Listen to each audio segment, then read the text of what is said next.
So another topic that is like very sensitive, but it's not talked about as much, is casual relationships that exist in this nice age group that we're in. So yeah, I'm just going to say good things about us. So people engage in physical relationships today, and what they lack is a lot of emotions. And we want to know if it's opinion, I mean your opinion on it, and whether people do it by choice. Is it healthy? Is it, what to make of it? Can I tell you a joke? Yes, please.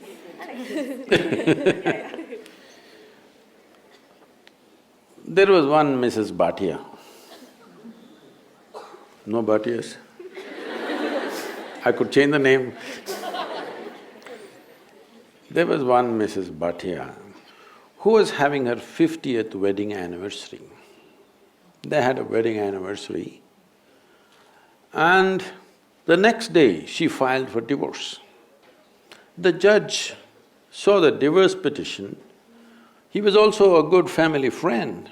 So he called her and he said, "Why you want to divorce your husband? He's such a sweet little thing. Why do you want to divorce him? On what grounds you want to divorce him?" She said, "He's not been faithful to me. He's been cheating me." How do you come to this conclusion? Just yesterday you had your 50th wedding anniversary, you were fine yesterday, how do you conclude this? I got little nostalgic and started flipping through the photo album. Then I saw none of my 5 children resemble him.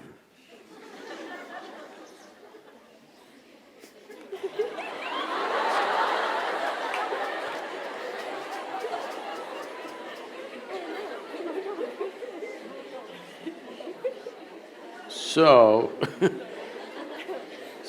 right now, do you remember how your great-great-great-great-great-grandmother 10 generations ago looked like? You don't. But her nose is sitting on your face right now. Your body remembers, yes or no? Yes. Your body remembers even the skin tone of your forefathers 1,000,000 years ago, it still remembers, not forgotten. So what you're calling as my body is an enormous amount of memory, isn't it? What you carry in your brain as memory is minuscule. What you carry in your body, there is evolutionary memory, there is genetic memory, there is karmic memory, there are articulate and inarticulate levels of memory. There is so much memory. You think you know how to walk right now, please understand, only because your body has built up that memory. If your body forgets, you won't be able to walk. So, the amount of memory for every simple thing that you do, you know what to eat, what not to eat, how to eat, you must put it in your mouth, not in your ears.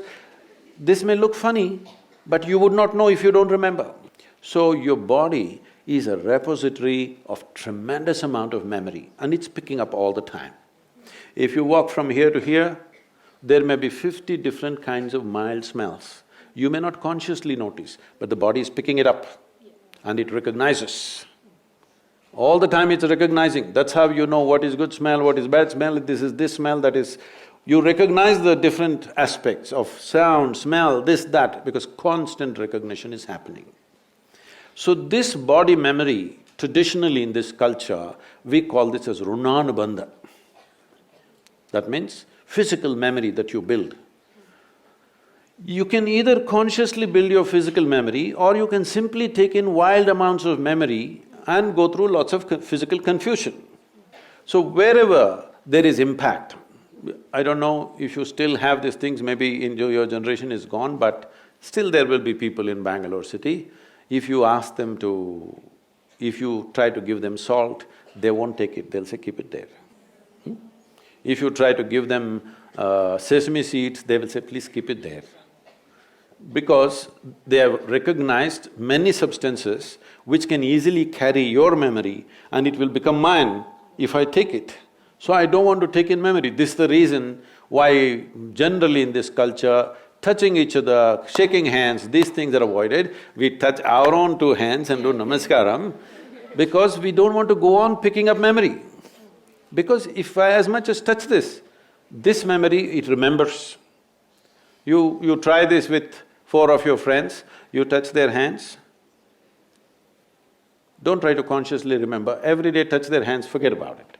Tomorrow, if that person comes and touches you, you know it's this hand, isn't it?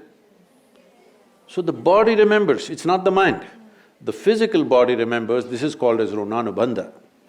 When there is a sexual interaction or there is any kind of intimacy which involves thought, emotion and body, the amount of memory that is left in your system is very big. It is from this context they said you must keep this as simple as possible. There are other aspects where in certain tantric process and all they're involving, they are preparing themselves for years to distance themselves from the body in such a way that the body doesn't pick up anything from anywhere. This is being done like a sadhana, not as sexual promiscuity. So, the question is not of morality, the question is of what is it that you want to do with yourself in your life. If you want to be in such a way that in your life, your inner intelligence will be the most dominant thing in your life, not your physical body, then you must keep the body's memory as simple as possible. This is why simple types of food, people go into very simple kind of food, not complicated. Even now, I eat 1 meal a day and I eat only 1 item in the meal. I won't eat 10.